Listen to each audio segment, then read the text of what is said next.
Assalamu alaikum students, welcome to my channel. Students, in this video article I am going to discuss about the development of the respiratory system in the human body. I will describe the processes by which the lungs are matured in the human embryo to make the respiration possible. So let's start. Development of the respiratory system. Respiratory system is basically an outgrowth of the ventral wall of the foregut. Respiratory organ, the lungs are formed through the formation of the respiratory diverticulum, which is derived from the anterior wall of the foregut. This yellow color area you can see, the anterior wall of the foregut makes the respiratory diverticulum, which ultimately convert into the respiratory organ, the lungs. In this video, I will also describe the embryological process by which the lungs are matured to make the respiration possible in the human embryo. The lining epithelium of the larynx, trachea, bronchi, and lungs is derived from the endoderm of the foregut. On the other hand, the cartilage, muscle, and connective tissue part of the respiratory system is derived from the splanchno-pleuric layer of the lateral plate mesoderm that surround the foregut. The summary of the formation of the lungs, the respiratory organ in the human body, is that the lung bud formation start at the fourth week of the foregut, and by the elongation process, the trachea and two bronchial buds are formed from the lung buds, and then two bronchial buds are converted to the two main bronchi. These main bronchi make the secondary bronchi.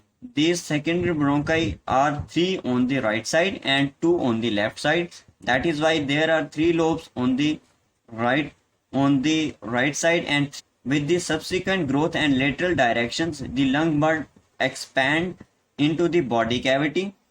This body cavity is called the primitive pleural cavity. The mesoderm that cover the inner side of the body wall is called the parietal pleura, and the mesoderm that cover the outside of the lung bud is called the visceral pleura. During further development, secondary bronchi divide into 10 segmental bronchi. By the end of the 6 months, the 17 generations of the divisions have formed, and additional 6 divisions formed during the postnatal life. Now moving toward the development of the trachea. Development of the trachea starts due to the formation of the respiratory diverticulum at the age of fourth week of the development.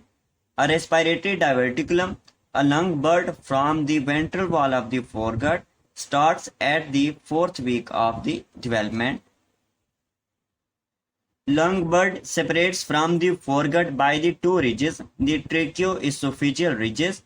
Tracheoesophageal ridges fuse to form tracheoesophageal septum, and by the septum, foregut is divided into the trachea and the lung bud ventrally and esophagus dorsally. Then the maturation of the lungs. This is the end of the development of the trachea along with the formation of the lung bud. The maturation of the lungs include 4 stages: the pseudoglandular stage, canalicular stage, terminal sac period, and alveolar period. The maturation of the lungs. At number first phase of the maturation of the lung is the pseudoglandular stage. The lung resembles a tubuloacinar gland. The airway are lined by the proximally by high columnar epithelium and distally by the cuboidal epithelium. The mucous glands develop by the 12th week of the development. The mesenchymal cells surround the epithelium differentiate into smooth muscle, cartilage, and the other connective tissue. Branching has continued to form terminal bronchioles, but no respiratory bronchioles or alveoli formed in the pseudoglandular stage. This is the first stage for the maturation of the lungs that lasts from the 5th week of the development to the 16th week of the development. Second stage for the maturation of the lungs is the canalicular stage. During canalicular stage that lasts from the 16th to 26th week of the development, the terminal bronchioles divide into the respiratory bronchioles. Each terminal bronchiole divide into two or more respiratory bronchioles, and each respiratory bronchiole is further developed into 3 to 6 alveolar ducts. You can see in this diagram. The bronchioles divide continuously into more and smaller canals. That is why this stage of the maturation of the lungs is called the canalicular stage. The lamina of bronchi and terminal bronchioles become larger, and lung tissue become highly vascular due to the formation of the capillaries around the bronchioles. Number 3 phase of the maturation of the lung is that terminal sac period. Terminal sac period includes the formation of the terminal sac. This stage lasts from the 26th week of the development till birth. The alveolar ducts and in the terminal sac, the flat endothelium cell of the blood capillaries surround these sacs. In this phase, cuboidal epithelium that surrounds the bronchioles changes into the thin, simple squamous epithelium. This is known as the type 1 alveolar epithelium.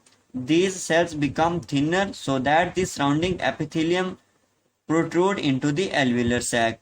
On the other hand, the cells that remain cuboidal, these are called the type 2 alveolar epithelium that produce surfactant, which is a necessary component for the maintaining of the respiration. The last stage for the maturation of the lungs is the alveolar period. The alveolar period, this period of the development of respiratory system lasts from 8th month to childhood. In this phase, the respiratory bronchioles terminates in a cluster of thin wall terminal sacules, which are separated from one another by loose connective tissue. Mature alveoli have been developed now, and type 1 alveolar sacs become so thinner that the adjacent capillaries bulge into terminal sacules and lungs are capable of respiration. Here you can see the respiratory bronchioles terminates in a cluster of thin walled terminal sacules which are separated by the loose connective tissue, and mature alveoli have been developed till now, and type 1 alveolar sacs become so thin that the capillaries adjacent capillaries bulge into terminal sacule and lungs are capable of respiration. Respiratory movements after birth bring air into the lungs, which expand and fill pleural cavity to make the respiration possible. So this is all about the formation or development of the respiratory system in the human body. Thank you very much.